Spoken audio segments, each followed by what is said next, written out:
Today's event is part of the creative writing program's Zalaznick reading series, made possible through the ongoing generosity of Barbara and David Zalaznick. And as always, we thank them heartily for endowing this series and helping us bring some of the best writers in the world to Cornell to share their work with us. Thanks also to our wonderful staff, especially Ileana Castillo and Emily Parsons. And now it is my pleasure and honor to invite one of our stellar MFA students, Derek Chan, to come up and introduce Natasha Trethewey.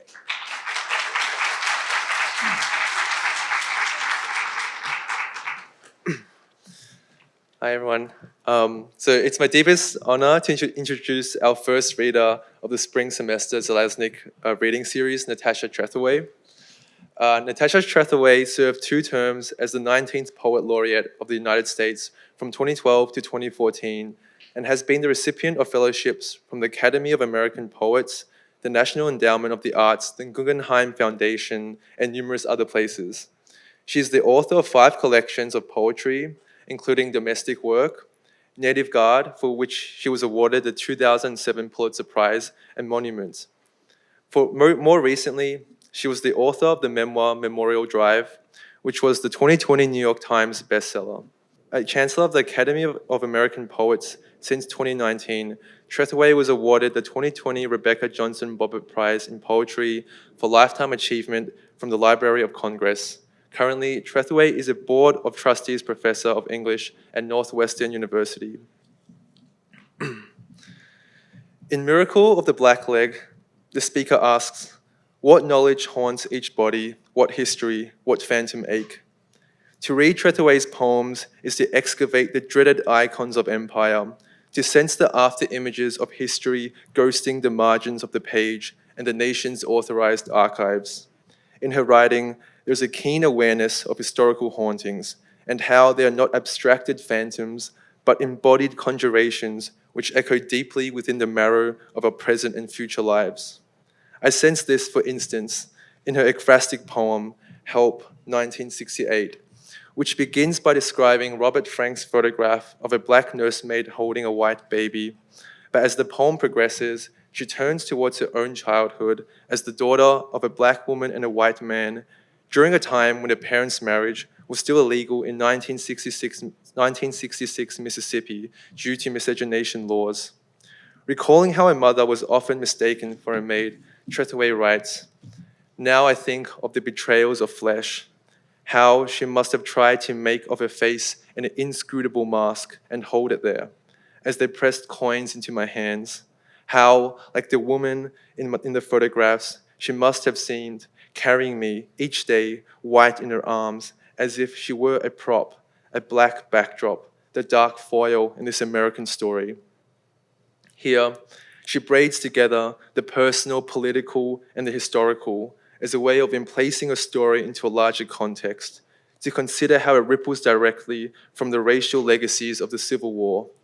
Trethewey's poems, no matter how deeply interior, ultimately pushes us outwards into the world, not away. We learn that to inquire about the self is to inquire about national identity, that only by understanding the history of people in relation to other people might we ever have the hope of understanding ourselves. Perhaps what makes Trethewey's poems so unyielding, so tenderly concussive, is that she is a masterful cartographer of the elegaic. In Memorial Drive, Trethewey opens with the question that is equal parts immense, ancient, and prescient. Do you know what it means to have a wound that never heals?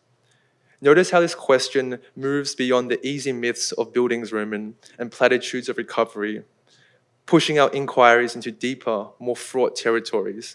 This is not to say that Trethewey's poems merely agonize in the shadows of grief, but the opposite. Recalling Lorca's notion of the duende, it is precisely in the endless, impossible act of healing the wound that can never be healed, which gives flame to the strange, inventive transfigurations of the self. In Articulation, Trethewey writes, 3 weeks gone, my mother came to me in a dream, her body whole again, but for one perfect wound, the singular articulation of all of them, a whole center of her forehead the size of a wafer, light pouring from it. How then could I not answer her life with mine, she who saved me with hers? And how could I not, bathed in the light of her wound, find my calling there? With formal dignity and surgical syntax, Trethewey renders the wound into a mouth, into a plural threshold which one might spend an entire life crossing and conversing with, seeking to be endlessly changed. In these lines, I sense not only an echo with Rumi's notion of the wound is where the light enters, but also how Trethewey transforms the wound further into a generative field where light can be cast from, a light in which one must tend and attend to. Here, the speaker's eternal circling around the mother-shaped hole at the center of her life is not born out of passive repression or spectatorship, but from a desire to move towards the luminary knowledges of the ghost, to place oneself into the grand orbit of the unsayable. The existential wounds across Trethewey's poetry resist construction of commemorative static monuments and instead keeps her language gaping, unsettled, and therefore startlingly alive and breathing. After all, for the ghosts of our past, the haunting itself is the resolving. It is not what needs to be resolved. In Memorial Drive, Trethewey writes, "To survive trauma, one must be able to tell a story about it." Throughout her body of work, she illuminates how even the most senseless lack of narrative is in itself a narrative, that the witnessing and experience of trauma does not occur prior or external to language, but within it, that the very act of enunciation testifies to the very conditions and possibilities of survival. In Trethewey's words, I learn again and again that our wounds are not necessarily voids, but instead are the fertile absences of things waiting to be wept back into life, to overflow from our mouths and into the bowl of tomorrow that we have yet to fill. Please join me in giving Natasha Trethewey the warmest welcome. Thank